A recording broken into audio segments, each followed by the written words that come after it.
माता जी, हरे कृष्ण। राधा माता जी, दंडवत प्रणाम। स्टार्ट करूं माता जी प्रेयर सर्विस। हरे कृष्णा, सबको दंडवत प्रणाम। प्रेयर। ओम नमो भगवते वासुदेवाय। ओम नमो भगवते वासुदेवाय। ओम नमो भगवते वासुदेवाय।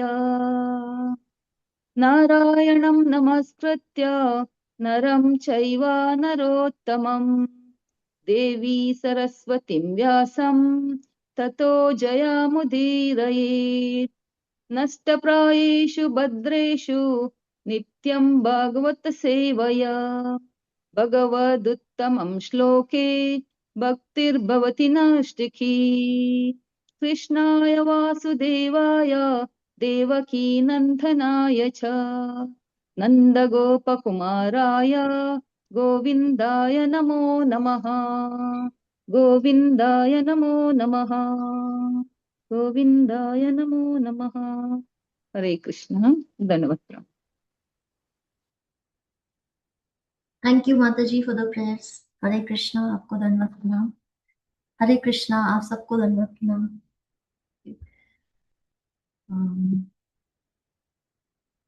तो हम 14th चैप्टर में हैं एंड भगवान की लीला की जो समाप्ति की स्टोरी है उसको हम पढ़ रहे हैं। और इस समय अर्जुन वापस आ गए हैं द्वारका से और भगवान युधिष्ठिर महाराज उनसे प्रश्न पूछ रहे हैं अलग अलग जो द्वारका में उनके परिवार में भाई बंधु हैं उनके बारे में। तो हमने जो कल कल तक जो हमने वर्सेस पढ़ी थी उसमें उन्होंने भगवान के जो कजिन हैं, ब्रदर हैं, उनकी जो पिता हैं, उनके पुत्र जो हैं, उनके सब के बारे में पूछा था। और अब हम 35th और 36th वर्स से स्टार्ट करेंगे आज। मंगलाय च लोकानां क्षेमाय च भवाय च आस्ते यदु कुलं बोधा आद्योऽनन्त सख पुमान् यद् बाहु दण्डगुप्तायां स पुर्यां यदोवो अर्चितः कृदन्ति परमानन्दं महापौरुषिका इव।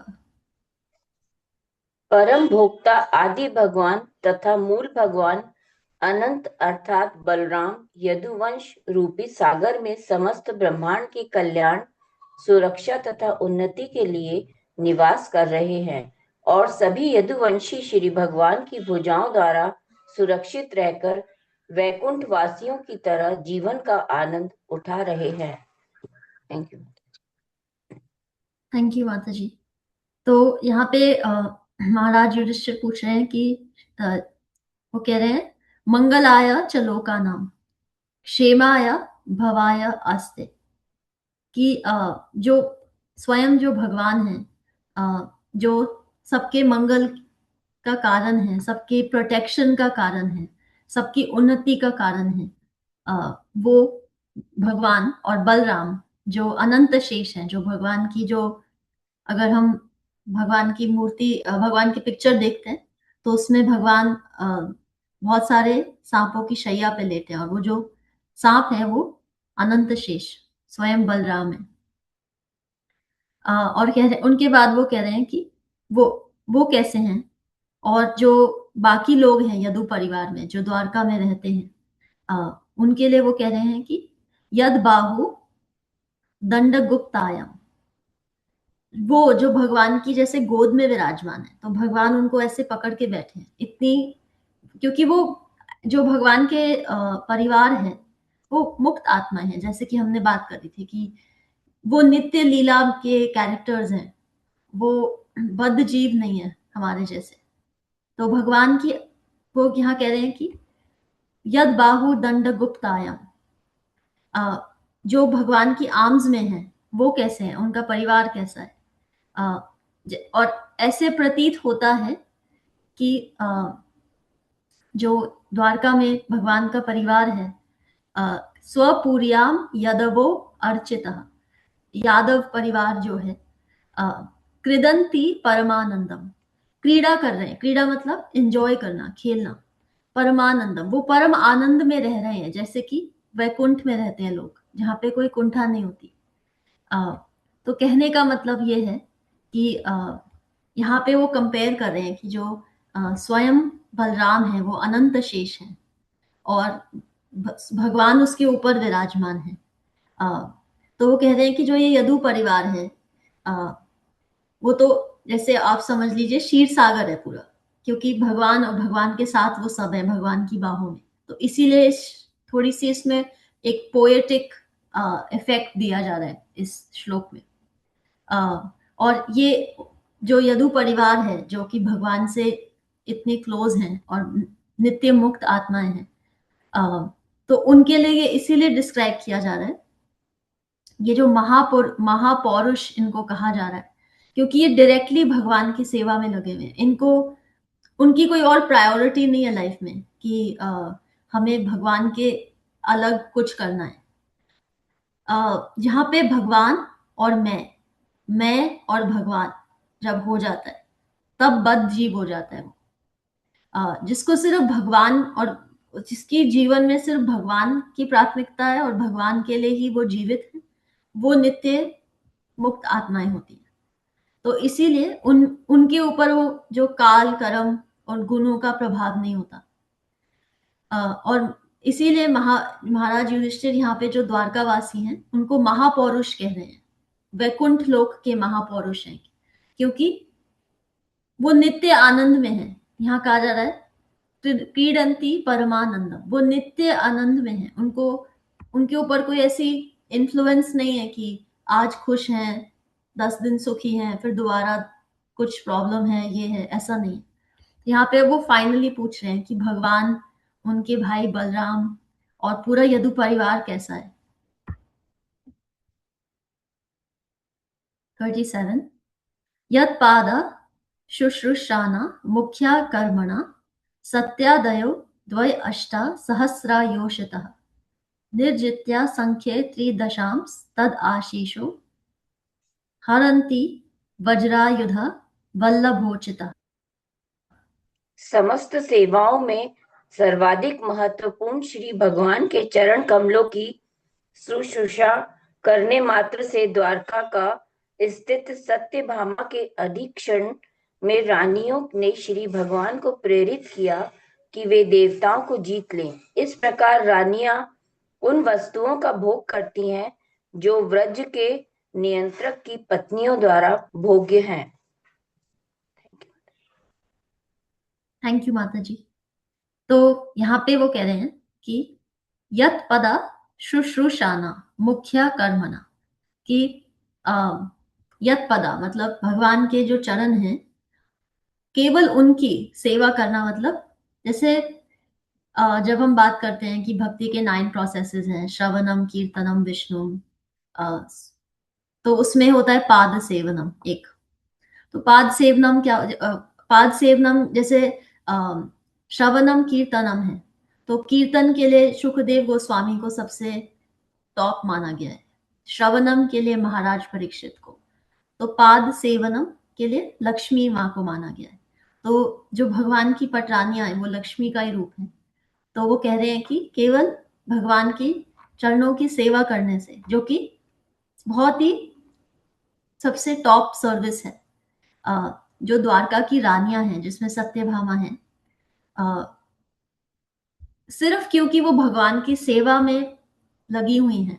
भगवान, वो ऐसे कहना चाह रहे हैं कि वो भगवान जो पूरी दुनिया चलाते हैं, सहस्र मतलब वो अखिल ब्रह्मांड नायक है, श्री कृष्ण है, लेकिन वो भी अपनी पत्नियों के द्वारा कंट्रोल्ड है।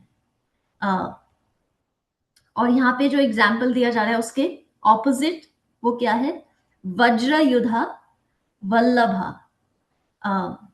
तो कौन से देवता हैं जिनका जो शस्त्र है वो वज्र है?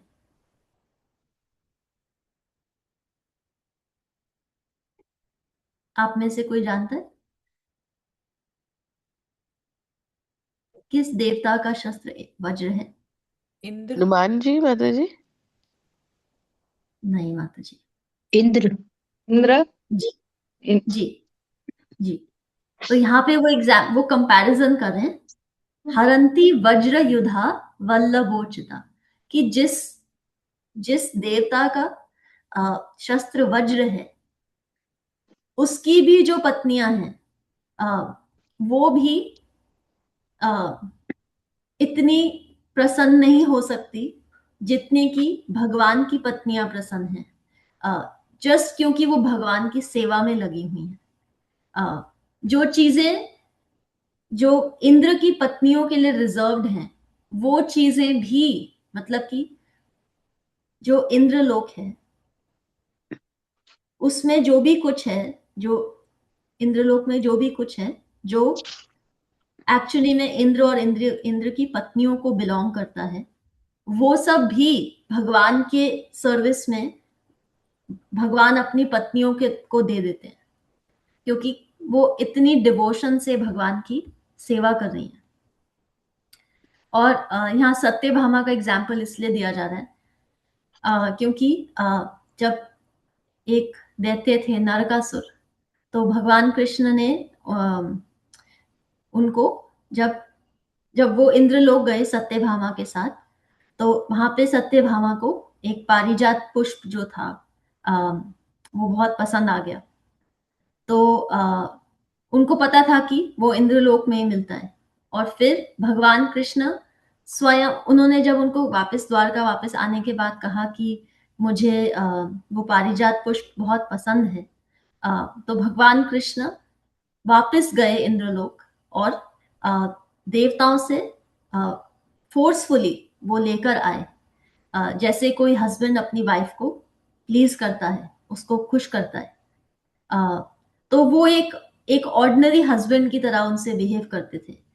और ये चीज कृष्ण की एक किरदार की सबसे एक प्रमुख लक्षण है कि वो अपनी रिलेशनशिप में किसी के साथ अपनी भगवत्ता को प्रमुखता नहीं देते, वो अपनी रिलेशनशिप को इम्पोर्टेंस ज्यादा देते हैं।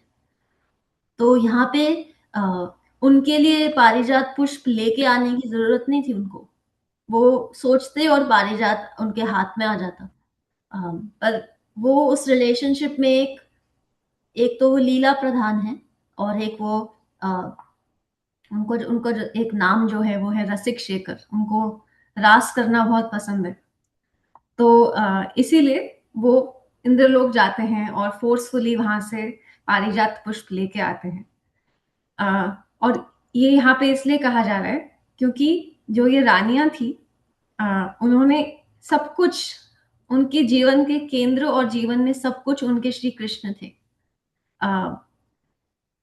इतना ये एग्जाम्पल इसलिए दिया जा रहा है क्योंकि जो चीजें देवी देवताओं के पास हैं वो हमारे पास नहीं हो सकती, और हम एक्सपेक्ट भी नहीं कर सकते कि हमारे पास हो।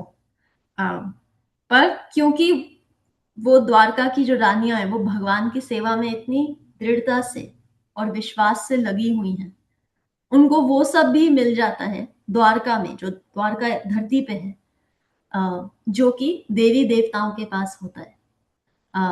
तो कहने का मतलब क्या है कि भगवान जो है सर्वलोक महेश्वरम, वो सब लोगों के स्वामी हैं। तो वो ऐसी कौन सी चीज है जो हमें नहीं दे सकते अगर हम उनकी सेवा में ऐसे लगे जैसे ये रानियां लगी हुई हैं। अब इसको हम ऐसे नहीं अज्यूम कर सकते कि हम उनकी सेवा करें और वो हमें पारिजात पुष्प ला के देंगे, कि या फिर हमें वो चीज ला के दे कि हमें भी इंद्र की तरह वज्र मिल जाएगा। नो, हम इसको आउट ऑफ इमेजिनेशन नहीं ले जा सकते। कहने का मतलब है कि जब भगवान की सेवा होती है, अनन्यश चिंतयन्तो माम, भगवत गीता में जो श्लोक आता है कि अनन्यश चिंतन जब करते हैं भगवान का, ये जना पर्युपासते, अनन्य चिंतन करते हैं और उपासना करते हैं भगवान की, तेषाम नित्य अभियुक्ता नाम योगक्षेमम वहाम्यहम। तो जो नहीं है भगवान उसकी उपलब्धि कराते हैं, और जो है भगवान उसकी रक्षा करते हैं। तो यहाँ पे ये एग्जाम्पल दिया जा रहा है कि ऐसा क्या है भगवान जो आपको लाके नहीं दे सकते। पर वो आपको वही लाके देते हैं जो आपको प्लीज करता है, सिर्फ उस शॉर्ट टर्म के लिए नहीं, आपकी लाइफ के लिए। इसीलिए हमें ये थोड़ा सा यहाँ पे विवेक बुद्धि का यूज करना चाहिए जब हम कोई पारिजात की कामना करते हैं जब भगवान से। 38 यद बाहु दंडाभ्यु दायुनो जीविनो यदु प्रवीरा ये अकूटो भया मुहु अधिक्रमन्त्या अंग्रिभीर आहारतम बलात् सभाम सुधर्माम सुर सत्तमोचितम। बड़े बड़े यदुवंशी वीर भगवान श्री कृष्ण की भुजाओं द्वारा सुरक्षित रहकर सभी प्रकार से निर्भय बने रहते हैं। अतएव उनके चरण उस सुधर्मा के सभा भवन में पड़ते रहते हैं जो श्रेष्ठ देवताओं के लिए हैं, किंतु जो उनसे छीन लिया गया था। तो जो भगवान की जिनके जीवन के केंद्र भगवान स्वयं होते हैं और भगवान की सेवा में वो निरंतर लगे रहते हैं, तो भगवान सबसे पहले उनको अभय दान देते हैं और हर प्रकार की विशेष उपलब्धियां जो उनके जीवन के लिए सही है वो देते हैं। तो ये बात फैक्ट है कि भगवान, हम क्वेश्चन पूछते हैं कि भगवान पार्शियल हैं या नहीं है, वो पार्शियल हैं। जो उनके डिवोटीज हैं, जो स्पेशली जो उनके प्योर डिवोटीज हैं, उनके प्रति भगवान पार्शियल हैं। तो यहाँ पे जो एग्जाम्पल दिया जा रहा है, सुधर्मा असेंबली जो है, जो भगवान की राज्य की सभा है, जहाँ पे सभा होती है, तो सुधर्मा जो है एक्चुअली ये इंद्रलोक में है। रियली में ये इंद्रलोक में है। जो इंद्रलोक में सभा भवन है उसको सुधर्मा कहा जाता है और वो बहुत ही एडवांस्ड बना हुआ है। उसको आप धरती पे नहीं बना सकते। उसकी ऐसी कंस्ट्रक्शन है और वो इस प्रकार की सामग्री से बना हुआ है। लेकिन यहाँ पे कहा जा रहा है कि जब द्वारकाधीश, जब द्वारका राज्य था, तो यदु परिवार के जो लोग थे वो वहां से छीन कर ले आए थे सुधर्मा जो था, और उन्होंने द्वारका में बसा दिया था उसको। और वो ये सब इसीलिए कर पाते थे क्योंकि जैसे होता है ना कि भगवान उनको बिगाड़ के रखते थे। उनको बहुत, उनकी जैसे कोई फादर होता है जो अपने बच्चों को सब कुछ प्रोवाइड करना चाहता है, उनको पैम्पर करना चाहता है, तो उसी प्रकार भगवान उनको बहुत पैम्पर भी करते थे और बहुत प्रोटेक्ट भी करते थे। और इसीलिए अपने प्योर डिवोटीज को भगवान बेस्ट से बेस्ट चीजें देते हैं, बेस्ट से बेस्ट कंफर्ट्स और फैसिलिटीज देते हैं, क्योंकि भगवान उनको इस तरह रेसिप्रोकेट करते हैं। जो बद्ध जीव है, जो भगवान से नहीं जुड़ते, वो भय में रहते हैं, निरंतर भय में रहते हैं। वीत रागा भया क्रोधा, अटैचमेंट, फियर और हेट्रेड, ये 3 कैरेक्टरिस्टिक्स होती हैं जो भगवान से जुड़ते नहीं है उनमें। लेकिन जो नित्य मुक्त हैं वो डरते नहीं है, क्योंकि उनमें ये विश्वास होता है कि जब जिस चीज की आवश्यकता मुझे है वो स्वयं कृष्ण मुझे लाके दे देंगे, मुझे मांगने की जरूरत नहीं है। वो मेरी जरूरतों का ख्याल मेरे से ज्यादा अच्छे से रख सकते हैं। तो इसीलिए जो भय की स्थिति होती है वो तब आती है जब व्यक्ति अपने रिलेशनशिप को भूल जाता है भगवान के साथ। क्योंकि अगर शरीर हमारा नश्वर है और आत्मा चलती जाती है और हम परमात्मा के अंश हैं, और अगर हमें ये ज्ञान है तो फिर हमें डरना नहीं चाहिए। अगर हम डर रहे हैं इसका मतलब ये है कि हम अपने आप को ये शरीर मान रहे हैं और हमें ये नहीं पता कि हम किसके अंश हैं। जैसे कोई व्यक्ति सो रहा है और उसको अपने स्वप्न में एक शेर नजर आ रहा है, तो वो अपने स्वप्न में डरा हुआ है। लेकिन उसी के साथ अगर कोई व्यक्ति है पर वो सो नहीं रहा, तो उसको कोई शेर नहीं दिखाई देगा। एक्चुअली दोनों के लिए शेर नहीं है, क्योंकि एक के सपने में है और एक अभी सो नहीं रहा है। पर जो अपनी जीवित अवस्था से विमुख है, जीवित अवस्था मतलब भगवान से अपने रिलेशनशिप को नहीं जानता, तो उसको उस शेर से डर लगता है। पर यदु परिवार में जो लोग थे वो हमेशा जीवित थे, जीवित अवस्था में थे, वो भगवान से जुड़े हुए थे, तो उनको किसी शेर से डरने की जरूरत नहीं थी। और अगर वाकई में कोई शेर आता भी तो भगवान थे उनके पास, और इसलिए वो कभी डरते नहीं थे। और इतने निडर थे कि इंद्र लोग जाके सुधर्मा सभा जो वो ले उठा के नीचे ले आए द्वारका में, भगवान को ऑनर करने के लिए। 39 कच्चित ते नामयम ताता भ्रष्टा तेजा विभासी में अलब्धामानो वज्ञात किंवा तात चिरोषितः। मेरे भाई अर्जुन, मुझे बताओ कि तुम्हारा स्वास्थ्य ठीक तो है? ऐसा लगता है कि तुम्हारे शरीर की क्रांति खो गई है। क्या द्वारका में दीर्घ काल तक रहने से अन्य व्यक्तियों द्वारा असम्मान तथा उपेक्षा दिखलाने से ऐसा हुआ है? थैंक यू माता जी। तो अब महाराज युधिष्ठिर ने द्वारका और द्वारका वासियों के में सबके बारे में पूछ लिया है। तो वो हर तरफ से प्रश्न पूछ चुके हैं, और अब वो फाइनली उनको पता है कि वो सत्य की तरफ पहुंच रहे हैं, वो निष्कर्ष निकाल चुके हैं।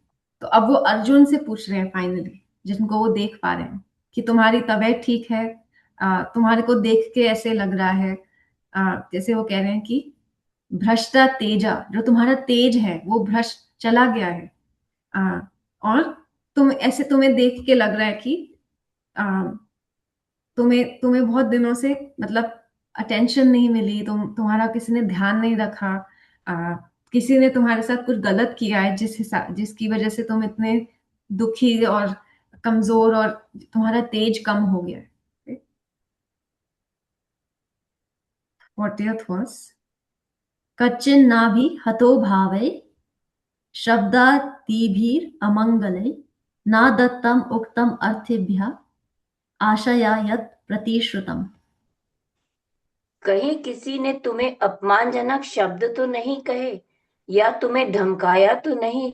क्या तुम याचक को दान नहीं दे सके या किसी ने अपना वचन नहीं निभा पाए? तो वो कह रहे हैं कि हो सकता है, वो सोच रहे हैं कि अर्जुन इतने कमजोर इसलिए शायद हैं कि उनके साथ कुछ घटनाएं हो गई होंगी। तो वो कह रहे हैं कि तुम्हें किसी ने कुछ धमकाया है, तुम्हारे साथ दुर्व्यवहार किया है, या फिर तुमसे कोई चैरिटी मांगने आया और तुमने उसको दी नहीं, या तुमने किसी को दिया हुआ अपना जो प्रॉमिस था वो पूरा नहीं किया। वो इसीलिए पूछ रहे हैं क्योंकि अर्जुन क्षत्रिय हैं, और क्षत्रिय जो होते हैं ज्यादातर वो रूलिंग क्लास होते हैं, राजा होते हैं। तो वो उनसे कह रहे हैं कि तुम्हारे पास हो सकता है कोई आया हो कुछ डोनेशन मांगने के लिए, और तुमने उसको दी नहीं हो, या तुमने उसको ऑलरेडी प्रॉमिस कर दिया हो और उसके बाद तुमने उसकी अपनी प्रॉमिस को पूरा नहीं किया हो। तो क्या ये वजह है कि तुम इतने विषादग्रस्त हो इस समय? 41 कच्चित् त्वं ब्राह्मणं बालं गां वृद्धं रोगिणं स्त्रियं शरणोपश्रतां सत्वं नात्यासि शरणप्रदा। तुम तो सदा से सुपात्र जीवों के यथा ब्राह्मणों, बालकों, गायों, स्त्रियों तथा रोगियों के रक्षक रहे हो। क्या तुम उनकी शरण मांगे जाने पर उन्हें शरण नहीं दे सके? Thank you. तो यहाँ पे वो कह रहे हैं कि तुम तो क्षत्रिय हो और तुम तो सबकी रक्षा करते हो। तो जो सोसाइटी में सब जो जिनको प्रोटेक्शन मिलता है सबसे पहले, ब्राह्मणों को, बच्चों को, माताओं को, गायों को, और जो किसी प्रकार से पीड़ित हैं उनको, क्या तुमने उनकी रक्षा नहीं करी? या फिर ऐसा हुआ कि वो तुम्हारे से रक्षा मांगने आए और तुमने मना कर दिया? क्योंकि तुम्हारा तुम्हारा ये रूप मुझे समझ नहीं आ रहा, तुम्हारा रूप ऐसा जनरली होता नहीं है। 42 कच्चित् त्वं नागमो गम्यां गम्यां वासात् कृतां स्त्रियं पारिजितो वाथा भवान् नोतमैर् नासमय पथि। क्या तुमने दुष्चरित्र स्त्री से समागम किया है अथवा सुपात्र स्त्री के साथ तुमने भद्र व्यवहार नहीं किया, अथवा तुम मार्ग में किसी ऐसे व्यक्ति के द्वारा पराजित किए गए हो जो तुमसे निकृष्ट या तुम्हारे समकक्ष हो। तो अब वो अपने रीजन सोच रहे हैं कि क्या हो सकता है कि अर्जुन इस प्रकार प्रतीत हो रहे हैं उनको। तो वो कह रहे हैं, पहले वो कह रहे हैं कि तुम किसी ऐसी स्त्री से मिले हो जो जिसका कैरेक्टर अच्छा नहीं था, या तुमने किसी बहुत ही चरित्रवान स्त्री का अपमान किया है। तो ऐसे जब वर्णाश्रम धर्म को फॉलो किया जाता था तो ऐसे माना जाता था कि अगर ब्राह्मण जैसे कोई स्त्री है, वो एक अगर नीची वर्ण की है तो उनको ऊपरी वर्ण में स्वीकार किया जा सकता है। तो कोई वैश्य या शूद्र है स्त्री, तो वो ब्राह्मण या क्षत्रिय से विवाह कर सकती है। लेकिन ये उल्टा नहीं हो सकता कि अगर कोई पुरुष जो है वो वैश्य या शूद्र है तो वो किसी ब्राह्मण या क्षत्रिय स्त्री से विवाह करे। तो ये इसको उत्तम और अधम रिलेशनशिप कहा जाता है। उत्तम ये है कि या तो इक्वल्स में हो, या फिर अगर नीच कुल की स्त्री है तो वो ऊंचे वर्ण में विवाह कर सकती है, तो वो उत्तम है।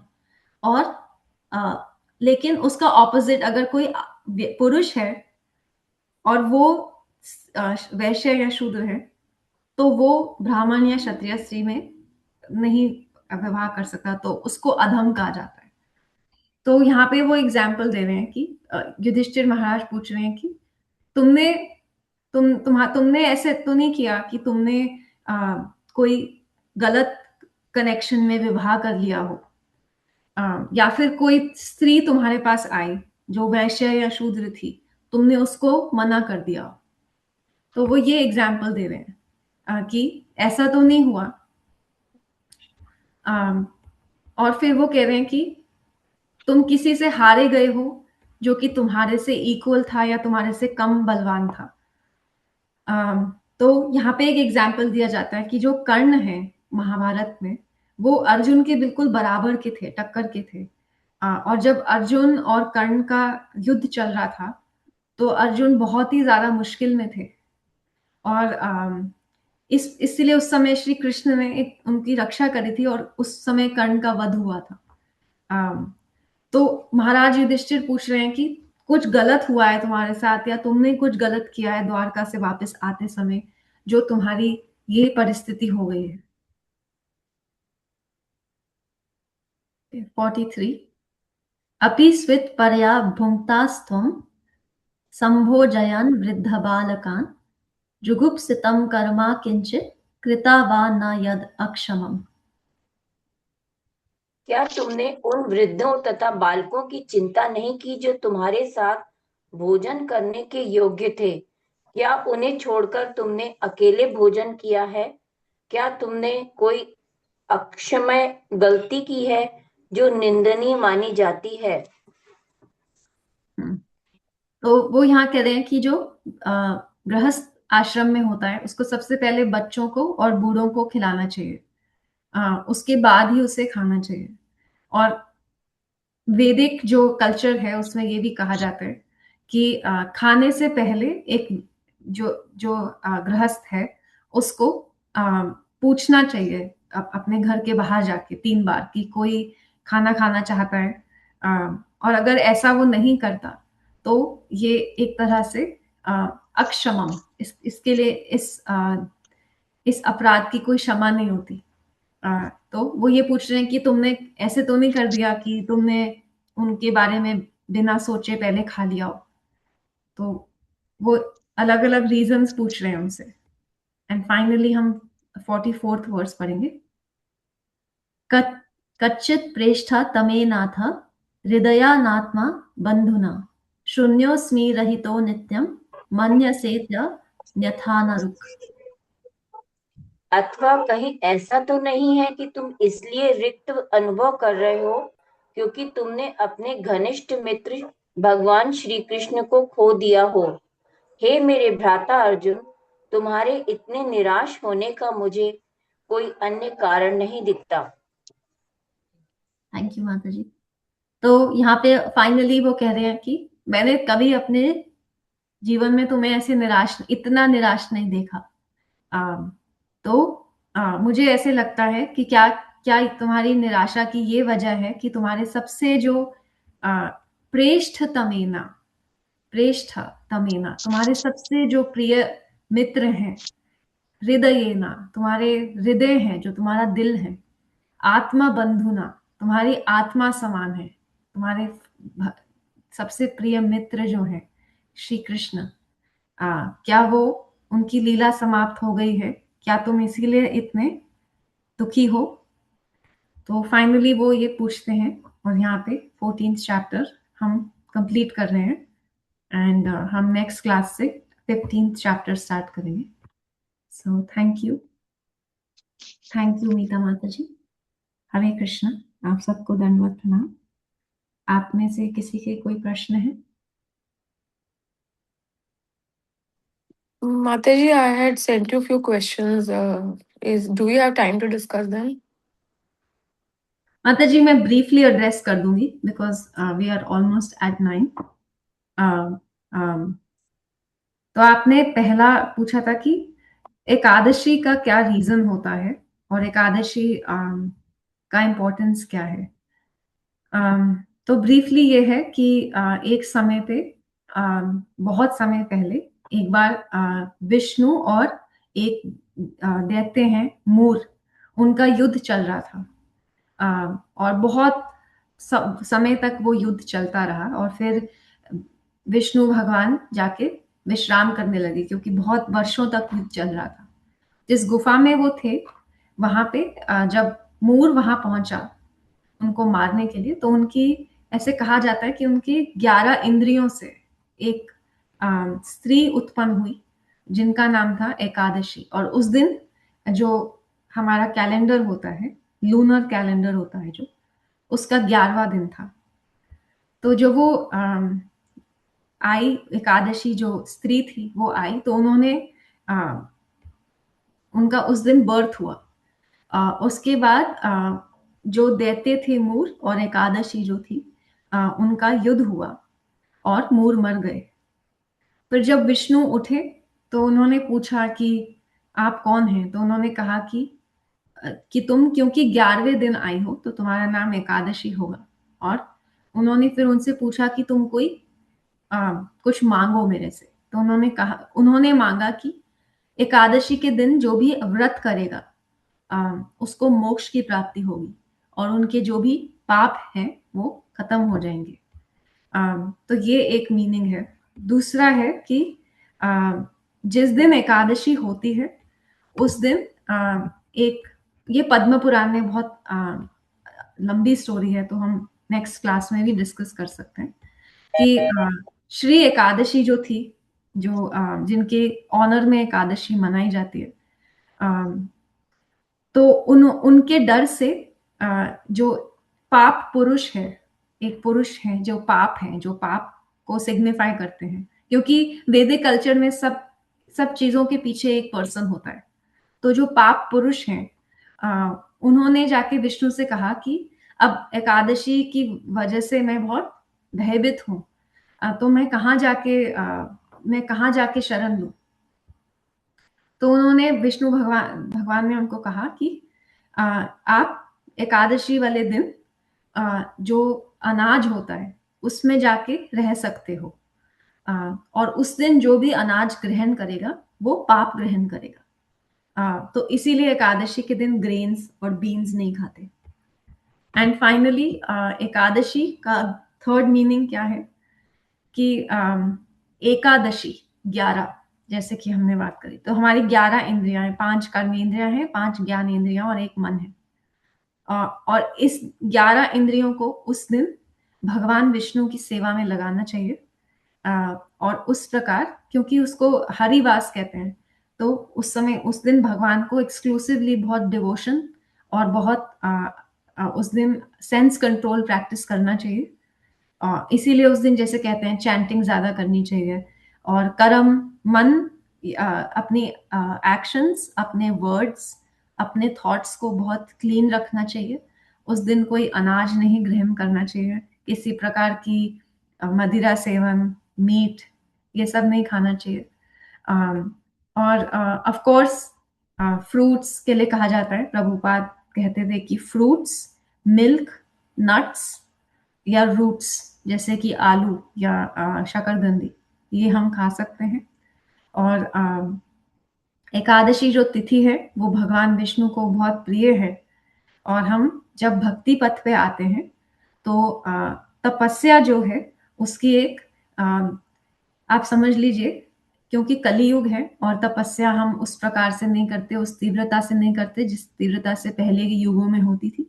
तो एकादशी व्रत जो है महीने में 2 बार जो आता है, वो एक हमारी तपस्या है भगवान विष्णु तक पहुंचने की, और एक तरह से मोक्ष प्राप्ति की, और एक तरह से अपनी भक्ति में बढ़ावा लाने की। तो ये आपके पहले क्वेश्चन का आंसर है।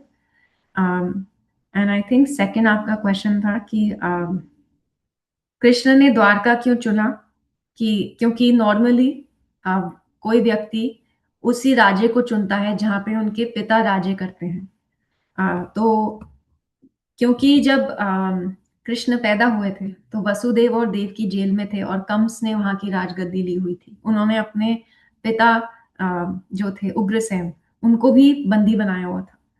और जब भगवान वृंदावन चले गए तो 11 साल तो वृंदावन में रहे। फिर जब वो मथुरा वापस आए तो कंस के जितने भी क्लोज जो उनकी एलाइज थे, जो कंस को और अधर्म को सपोर्ट करते थे, क्योंकि हमें पता है भगवान क्यों आए थे, यदा यदा ही धर्मस्य ग्लानिर्भवति भारत, कि अधर्म का नाश करने आए थे। तो मथुरा पे जरासंध और उनके जितने भी कंस के जितने भी एलाइज थे वो रिपीटेडली अटैक करते थे, और वो 17 बार अटैक कर चुके थे।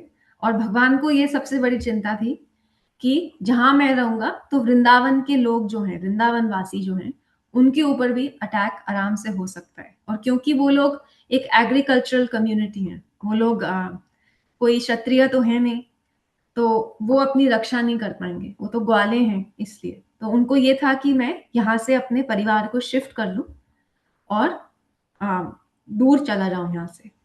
और जब 17 बार जरासंध हार गए, तो जब भगवान उनको फाइनली जब युद्ध हुआ तो भगवान ने उस समय ये सोचा कि ये मानेगा नहीं ऐसे, तो वो रण छोड़ के भाग गए थे। तो उनको रणछोड़दास भी कहा जाता है। और उन्होंने रातों रात विश्वकर्मा से कह के द्वारका नगरी का निर्माण कराया था, और इसीलिए वो द्वारका चले गए थे, और वहां पे वो द्वारकाधीश हैं और हमेशा से ही हैं। एंड फाइनली आपका क्वेश्चन है कि द्वापर युग में केवल संस्कृत भाषा थी जो इस्तेमाल होती थी या कोई और भी थी? जी, मोस्टली संस्कृत थी, लेकिन अब जैसे हम ब्रज की बात करते हैं तो वहाँ ब्रिज भाषा बोली जाती थी। ब्रिज बोली जो है वहाँ की, जैसे वो लाला कहते थे श्री कृष्ण को, ये नेक सा लाला है, नेक सो लाला है, मतलब बहुत ही डेलिकेट सा है, छोटा सा है।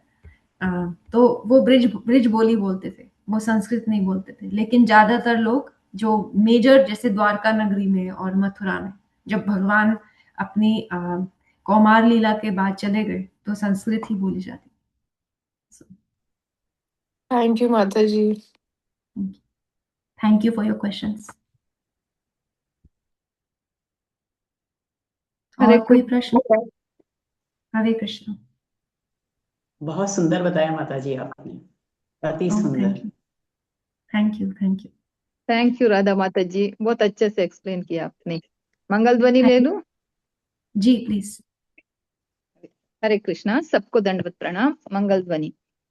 जय ओम विष्णु पदाय डिवाइन ग्रेस एसी भक्ति वेदांत स्वामी श्रील प्रभुपाद की जय। श्रील भक्ति सिद्धांत सरस्वती ठाकुर गोस्वामी महाराज की जय। अनंत कोटि वैष्णव वृंद की जय। नामाचार्य श्रीला हरिदास ठाकुर की जय। श्री श्री राधा माधव की जय। श्री पंचतत्व की जय। श्री जगन्नाथ बलदेव सुभद्रा की जय। श्री प्रहलाद नरसिंह भगवान की जय। श्री तुलसी महारानी की जय। श्री पतित पावन गौरनिताई की जय। श्री गौरनिताई प्रेमानंद हरि हरि बोल। All glories to assembled devotees, Hari Hari बोल। श्री गुरु और गौरांगा की जय, हरि हरि बोल। श्री प्रभुपाद की जय, हरि हरि बोल। प्रेम से कहो श्री कृष्ण चैतन्य प्रभु नित्यानंद श्री अद्वैत गदाधर श्री वासादि गौर भक्त वृंद की जय। राधा कृष्ण गोप गोपीनाथ राधा कुंड श्याम कुंड गिरि गोवर्धन व्रजभूमि वृंदावन धाम चंद्रोदय मायापुर नवद्वीप धाम की जय। गंगा माई यमुना माई की जय। राम सीता लक्ष्मण हनुमान की जय। ट्रांसेंडेंटल बुक डिस्ट्रीब्यूशन की जय। महाप्रसादम की जय। हरिनाम संकीर्तन की जय। वांछा कल्पतरुभ्यश्च कृपा सिंधुभ्य एव च पतितानां पावनेभ्यो वैष्णवेभ्यो नमो नमः। आप सब वैष्णवों की जय। हरे कृष्णा, दंडवत प्रणाम सभी को। हरे कृष्णा। श्वेता माता जी, आप सेक्शन का एंड करेंगी। Thank you so much, Praveena Mataji. Let us all join our hands and pray to Krishna that we may seek to become sincere devotees and that we and our loved ones may serve the lotus feet of Krishna with utmost devotion and sincerity. Hare Krishna, Krishna Krishna, Hare Hare, Hare Ram, Ram Ram, Hare Hare. Let us do one round of chanting for Tanya Mataji, whose birthday was there. Let's all pray for her to have a happy and Krishna conscious life ahead. Hare Krishna, Krishna Krishna, Hare Hare, Hare Ram, Ram Ram, Hare Hare. Let us do one round of chanting for Nandita Mataji's Prabhuji. Mataji has mentioned, let us do one round of chanting for him. Hare Krishna, Krishna Krishna, Hare Hare, Hare Ram, Ram, Hare Hare. Let us do one round of chanting for Vinny Mataji that she travels safe as she is in transit. Hare Krishna, Krishna Krishna, Hare Hare, Hare Ram, Ram Ram, Hare Hare. Mataji, anybody celebrating any birthdays or anniversaries today? नहीं, किसी की नहीं है birthday anniversary. So thank you so much, Praveena Mataji. Very well conducted session and very beautiful Sankirtan. And thank you for being there, Manju Mataji, forever for guiding us. I'm missing Hansa Mataji. I don't know where she is. Radha Mataji, thank you for beautifully conducting the session. And tomorrow is the Sunday special. और कल अर्चना माता जी session लेंगे. सितार तो है ही, जो उनकी एक अद्भुत विभूति है, उसके अलावा वो कुछ और भी करने वाले हैं. वो कुछ और क्या है, अगर आप जानना चाहते हैं तो कल के संडे सेशन में जरूर जुड़े. श्वेता माता जी, जो दूसरा वाला है वो शायद वो आप कुछ पोस्टपोन कर लें. मैं सितार का कल करूंगी क्योंकि उतना ही समय है. फिर तारा माता जी की स्टोरी भी है. तारा माता जी ऑलरेडी ऑन डिमांड.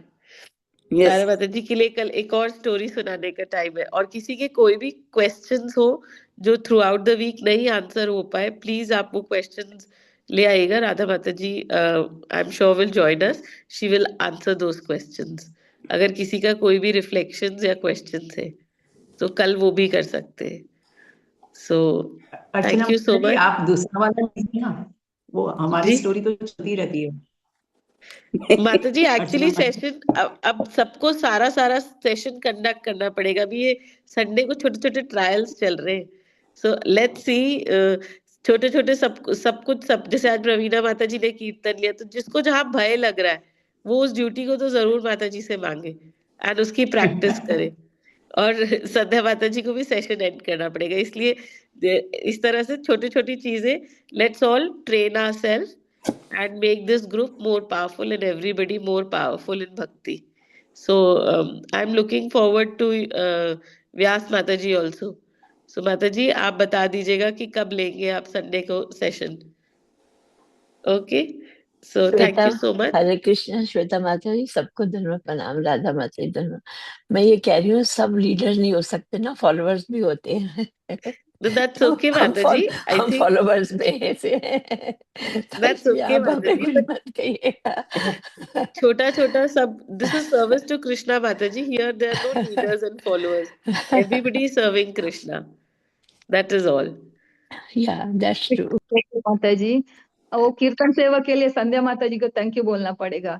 बहुत टाइम पहले संध्या माता जी का एक बार सर्विस छूट गया था कीर्तन सेवा, तभी मुझे वॉइस कॉल भेजी थी गा के अच्छे से, तभी मैंने बहुत प्रैक्टिस किया था। आज तो अचानक मुझे मिला, फिर मैं बोला ट्राई करती हूँ। उस दिन का तो प्रैक्टिस किया, उस दिन तो लिया प्रैक्टिस करके, आज तो लिया ऐसा ही लिया, प्रैक्टिस कुछ नहीं किया, कीर्तन सेवा आया तो ले लिया। Thank you But very nice, Mataji. Let us all try. That is in our hands, and nobody is looking for perfection. Let's all take up the effort and try and overcome our fear. Hare Krishna, Hare Krishna. Hare Krishna. Hare Thank you, Krishna Mataji. Radha माता जी, आपको Hare धन्यवाद Krishna, प्रणाम, सबको Dandavat Pranam धन्यवाद Radha Sabhiko. Mataji, Dandavat Pranam. दंड प्रणाम सभी को। कृष्ण दंडवत प्रणाम सभी को। Dandavat Pranam. दंडवत प्रणाम माता जी। हरे कृष्णा।